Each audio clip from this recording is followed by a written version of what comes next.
আমি বলি যে বিরোধী দল আজকের এখানে আছে মঞ্চে, বিরোধী দল এবং আপনারা যারা প্রেশার ক্রিয়েট করেন, তারা যদি চাপ দেন সরকার অবশ্যই করতে বাধ্য হবে। এবং আমরাও ৭০ ধারার যদি আরেকটু শিথিল হয়, আমরাও আপনাদের ৭০ সাথে ধারার ব্যাখ্যা আমরা তো পেয়েছি বিচারালয় থেকে। আমরাও আপনি আপনাদের শুধুমাত্র আস্থা ভোট এবং বিল এবং বিদেশি চুক্তি, আপনাদের দলের থেকে এই তিনটা জিনিসকে বলা আমি হয়েছে। এটা বলে আপনি পেয়েছেন বলেই কিন্তু আমি কথাগুলো বলতে পাচ্ছি স্বাচ্ছন্দ্য বোধে।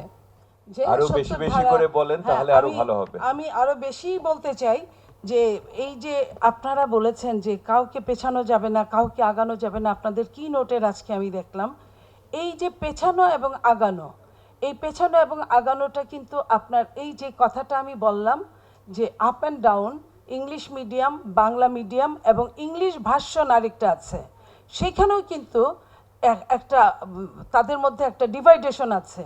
এই ডিভাইডেশন নিয়ে সন্তান মানুষ হলে সেই সন্তানদের মধ্যে থেকে আমরা বড় কিছু, যে আগামী দিনের আমাদের ভবিষ্যৎ, তাদের কাছ থেকে আমরা কি পাবো।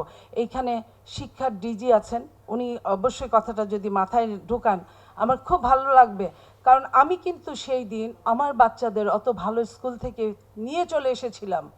আমি সেই দিন একটা সরকার ক্ষমতায় ছিল, যে সরকারের তারা ছিলেন। আমি বলেছিলাম যে কখনো যদি সরকারের চেঞ্জ হয় আমি এটা নিয়ে লড়বো, এই সন্তানদের জন্য আমি লড়বো।